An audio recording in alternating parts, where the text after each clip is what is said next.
Assalamu alaikum students. Welcome to online class grade 6 subject science. Today is lecture number 6. Lecture number 6 में हम unit number 7 energy start करेंगे page number 68 to 71. आज के हमारे topics हैं energy, kinetic energy, potential energy, electricity, sound energy, chemical energy, nuclear energy, food energy और question number A to I. तो start करते हैं energy. The world is full of movement. People and animals walk about, ships sail on the sea, aeroplanes fly in the air, trees move in the wind. None of these things can move unless they have energy. All living things and machines use energy to work. यानी कि दुनिया में हर तरफ movement हो रही है. हम इंसान और जानवर चलते हैं. इस तरह समुद्रों के ऊपर जो जहाज़ चल रहे हैं या एरोप्लेन्स हवा में जो उड़ रहे हैं, इन तमाम चीज़ों को या इन तमाम लोगों को चलने के लिए या अपने काम करने के लिए एनर्जी की ज़रूरत होती है. Energy is the ability to work. Energy क्या है? बेसिकली एक एबिलिटी है काम करने की. यानी कोई भी काम अगर हमने करना है तो उसके लिए हमें एनर्जी की ज़रूरत पड़ती है. All the energy on earth comes from the sun. जितनी भी एनर्जी दुनिया में आ रही है, दुनिया ज़मीन पे मौजूद है, वो सूरज से आती है. The sun's energy is called solar energy. सूरज की एनर्जी को सोलर एनर्जी कहा जाता है. It changes into other kinds of energy when it reaches the earth. ज़मीन पर आने के बाद ये दूसरी तरह की एनर्जीज में अदर काइंड्स ऑफ एनर्जी में कन्वर्ट हो जाती है या इसको चेंज कर लिया जाता है. Plants absorb solar energy and use it to make glucose. अब प्लांट्स जो है वो सोलर एनर्जी को यूज़ करते हैं ग्लूकोज बनाने के लिए. The energy trap in glucose transfer to plant food. अब वो एनर्जी जो कि प्लांट्स ने यूज़ की ग्लूकोज बनाने के लिए, वो एनर्जी ट्रांसफ़र हो जाती है फूड की सूरत में प्लांट्स के अंदर.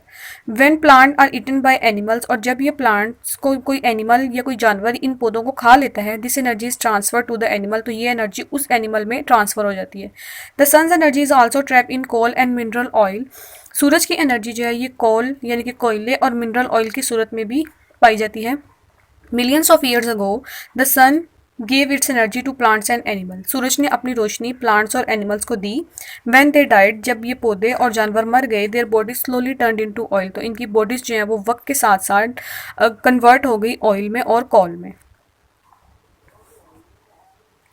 And oil and coal are called fossil fuel. अब इस ऑयल और कोल को हम फॉसल फ्यूल्स बोलते हैं. When fossil fuels are burn, जब ये फॉसल फ्यूल्स को जलाया जाता है, they release this energy in the form of heat. तो ये एनर्जी रिलीज करते हैं हीट की सूरत में. Heat energy is use to produce electrical energy in power station. अब ये हीट एनर्जी को यूज़ किया जाता है इलेक्ट्रिकल एनर्जी बनाने के लिए पावर स्टेशन में. It is also use to produce steam in the boiler. और ये बॉयलर्स में स्टीम बनाने के लिए भी यूज़ की जाती है. Steam engines and ships to make them move. Food provide energy to our muscles. अब जो खुराक हम खा रहे हैं वो एनर्जी प्रोवाइड कर रहे हैं हमारे मसल्स को, so that we can walk and run. और उसकी वजह से ही हम चल सकते हैं या भाग सकते हैं. Wind energy turns the sails of windmills. Petrol is burn inside the engine of cars and aeroplanes to make them move. इस तरह जो गाड़ियों में पेट्रोल डाला जा रहा है वो एनर्जी ही प्रोवाइड कर रहा है उनके इंजन्स को, जिसकी वजह से वो चल रही हैं. Petrol comes from oil. It provide energy for most machines and engines to work. Wood, coal and oil are burned to give off heat. Candles and oil lamps give off light. Natural gas is burned for heating and cooking. अब आ जाती हैं energy की forms. Kinetic energy. Everything in this world is made up of atoms and molecule. इस दुनिया में जो भी चीज़ बनी है वो एटम्स और मॉलिक्यूल से मिलकर बनी है. Atoms and molecules move about और वाइब्रेट ऑल द टाइम. अब एटम्स और मॉलिक्यूल जो हैं वो हर वक्त वाइब्रेट करते रहते हैं. Moving atoms have energy call kinetic energy. अब ये जो मूविंग एटम्स है यानी कि हरकत करते हुए एटम्स, इनकी एनर्जी को बोलते हैं kinetic energy. When an iron bar is cold, it's atom vibrate very slowly. जब एक आयरन बार ठंडी है तो उसके एटम जो है वो मूव कर रहे हैं लेकिन स्लो मूव कर रहे हैं. If the bar is heated, अगर हम इस बार को गर्म करते हैं, its atom start to move faster. तो इस आयरन बार के अंदर जो एटम्स मौजूद हैं वो तेज़ी से हरकत करना शुरू कर देंगे. When the piece of iron become very hot, और जब ये बहुत ज़्यादा गर्म हो जाएगा, the atom have so much kinetic energy. तो उस वक्त एटम्स की जो एनर्जी होगी वो बहुत ज़्यादा होगी और वो एनर्जी काइनेटिक एनर्जी कहलाएगी. That they break away from each other. Then the solid iron melts and become liquid iron. और उससे क्या होगा कि सॉलिड आयरन जो है वो मेल्ट होकर लिक्विड आयरन बन जाएगा. उसके बाद आ जाती है potential energy. Potential energy is the store energy of a body as a result its position. Potential energy क्या है? एक स्टोर, किसी भी बॉडी की स्टोर एनर्जी है उसकी पोजीशन के लिहाज से। A ball put on a high shelf has more potential energy. अगर हम एक बॉल को ऊंची शेल्फ पे रख दें तो उसकी पोटेंशियल एनर्जी ज़्यादा होगी then if it is place on the floor. और अगर अगर हम उसको ज़मीन पर रखें तो उसकी पोटेंशियल एनर्जी कम होगी। The ball gains extra energy because work is done when the ball was place on the shelf. Potential और store energy can be change into kinetic और मूविंग एनर्जी। पोटेंशियल एनर्जी जो है वो kinetic energy में change की जा सकती है। इफ वो push the ball from the shelf onto a pile of sand it will make a pit in it. The potential energy of the ball on the shelf turns into kinetic energy when it is pushed. When you wind up a toy, energy stored in the toy spring, the potential energy changes into kinetic energy. As the spring unwinds, it makes the toy work. उसके बाद है sound energy. Sound is a type of energy when an object vibrate it make the air around it vibrate. Sound energy जो है वो एक इस तरह की एनर्जी है कि उसकी व्हेन एन ऑब्जेक्ट वाइब्रेट, जब भी कोई ऑब्जेक्ट वाइब्रेट कर रही है तो उसके इर्द गिर्द जो हवा है वो भी वाइब्रेट करती है। ये वाइब्रेशन अब क्या है, हवा से ट्रेवल करती हुई कन्वर्ट हो जाती है साउंड वेव्स में। The sound waves move sound energy from one place to another. और साउंड वेव्स की सूरत में साउंड एनर्जी एक जगह से दूसरी जगह ट्रांसफर हो जाती है। All moving things make sound. A jet engine produces a great deal of sound energy. Firecracker produce a lot of noise when they explode. उसके बाद है chemical energy. Fireworks are made of gunpowder other explosive chemicals. यानी chemical से जो energy बन रही है उसे हम बोलते हैं chemical energy. These chemicals contain a lot of energy. Firework use this chemical energy. When gun powder Burns it release large amount of energy in the form of sound, heat and light. Engine use the chemical energy of petrol. Petrol is burn inside the engine. अब जो engine चल रहे हैं वो chemical energy petrol की सूरत में use कर रहे हैं। पेट्रोल जो है वो इंजन में बर्न कर रहा है, जल रहा है, जिसकी वजह से जो एनर्जी प्रोड्यूस हो रही है वो कौन सी है? Sound energy. A lot of kinetic and heat energy is release. वो केमिकल एनर्जी है। Chemical energy in food is use by humans and animals to work and to keep warm. उसके बाद है nuclear energy. The atoms of some metal can be change और split to make an new atom. बाज atoms जो है, बाज metals के atoms आपस में टूट कर एक नया एटम बना देते हैं, एक या दो नए एटम्स बना देते हैं। इस टूटने की वजह से, एटम्स के टूटने की वजह से बहुत ज़्यादा एनर्जी रिलीज होती है और इस टूटने को या इस ब्रेकिंग अपार्ट होने को बोलते हैं fission. When the nucleus of uranium atom splits, some of its neutrons escape. These neutrons crash into other uranium atom, causing them to split. This splitting of the atom release huge amount of heat called nuclear energy. अब ये जो energy release हुई इसको हम बोल रहे हैं nuclear energy. This heat is use to produce electricity. इस हीट को यूज करके बिजली पैदा की जाती है।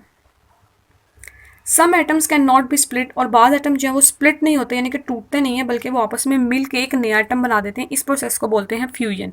फ्यूजन के प्रोसेस में भी बहुत ज़्यादा एनर्जी रिलीज होती है जो कि बाद में यूज़ करके इलेक्ट्रिसिटी बना ली जाती है। उसके बाद है food energy. Your body uses energy all the time. हमारे जिस्म को हर वक्त एनर्जी की ज़रूरत होती है। You need energy for work और प्ले। हमें काम करने के लिए, खेलने के लिए, यानी कि हर काम करने के लिए हमें एनर्जी की ज़रूरत होती है। You need energy to keep warm in winter. You even use energy when you are asleep. The energy for your body comes from the food you eat. अब हमारी बॉडी को जो एनर्जी की ज़रूरत है ये हमारी बॉडी को कहाँ से मिल रही है? फूड से। यानी कि जो फूड हम खा रहे हैं उससे हमारी बॉडी को एनर्जी मिलती है। Food contains chemical energy. Food जो है उनमें केमिकल एनर्जी पाई जाती है। Some foods like lettuce and tomatoes contain less energy. Bananas, white rice, eggs, meat and butter contain a lot of energy. Energy from food is release only after it has been broken down और digested in the body. यानी कि खुराक जब हमारी body में digest होती है तो ये एनर्जी को रिलीज करती है। Fats and carbohydrate produce heat energy for the body. Proteins also produce energy for muscle growth and repair. इसके बाद आपके क्वेश्चन आंसर्स। क्वेश्चन ए है what is energy? Energy is the ability to do work. Plant absorb solar energy and use it to make glucose. Question B. What are fossil fuel? Millions of years ago, the sun gave its energy to plants and animals. When they died, their bodies slowly turned into oil and coal. Oil and coal are called fossil fuels. When fossil fuels are burnt, they release this energy in the form of heat. Heat energy is used to produce electrical energy in power stations. ये आपका question number B है।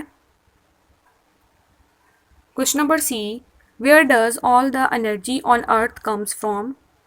Answer. All the energy on earth come from the sun. The sun's energy is called solar energy. It changes into other kinds of energy when it reaches the earth. Question number D. What is chemical energy? Chemical energy की heading लिख के फिर आप लिखेंगे the energy which is produced by the chemicals are called chemical energy. For example, fireworks are made of gunpowder and other explosive chemicals. These chemicals contain a lot of energy. Fireworks use this chemical energy. When gunpowder burns, it releases large amount of energy in the form of sound, heat and light. इसके बाद है question number E, what is the difference between potential and kinetic energy. इसके answer के लिए आप centre में line लगा के एक साइड पे लिखेंगे पोटेंशियल एनर्जी और दूसरी साइड पे kinetic energy. Potential energy is stored energy. Moving atoms have energy called kinetic energy. Point 2, potential energy is the energy of object due to the position. Kinetic energy is the energy of motion. For example, a ball put on a high shelf has more potential energy than if it is placed on the floor. और kinetic energy की example है, if iron is heated, its atoms start to move faster and faster, then the solid iron melts and become liquid iron. Question number F है, how does sound energy move? The sound waves move sound energy from one place to another. All moving things make sound. A jet engine produces a great deal of sound energy. Firecracker produce a lot of noise when they explode. इसके बाद आपको question number G, what is nuclear fission? The nucleus of an atom can be split into two. This breaking apart is called fission. For example, when the nucleus of a uranium atom splits, some of its neutrons escape. These neutrons crash into other uranium atom, causing them to split. This splitting of the atom releases huge amount of heat called nuclear energy. This heat is used to produce electricity. इसके बाद है question number H, how is solar energy produced? Solar energy is produced by the fission of hydrogen atoms which crash with each other, making larger atom of helium gas. Question number I, can energy be made? Energy can change its form, but it cannot be made out of nothing and neither can it be destroyed. For example, coal is fuel that contains chemical energy. When coal burns, the chemical energy inside it changes into heat and light. HEAT, यहाँ पे T आएगा, heat and light. जी students, जो हमने question number A to I अभी किए हैं वो आपने अपनी कॉपीज़ पे नीट वे में नोट डाउन करने हैं। आपने हेडिंग्स जो हैं वो मार्कर से लिखनी है और इसके अलावा हेडिंग्स को अंडरलाइन भी करना है मार्कर के साथ। आपने इस तमाम काम को अच्छे से याद करना है। लेक्चर नंबर 6 जो है इसमें हमने unit number 7 energy page number 68 to 71 किया है। इसी चैप्टर का रिमेनिंग पार्ट जो है वो हम नेक्स्ट लेक्चर में करेंगे। आपने इस लेक्चर को अच्छे से याद कर लेना है और अपनी कॉपीज़ पे नोट डाउन भी कर लेना है। हमारा लेक्चर नंबर 6 यहाँ पर एंड होता है। अल्लाह हाफिज़।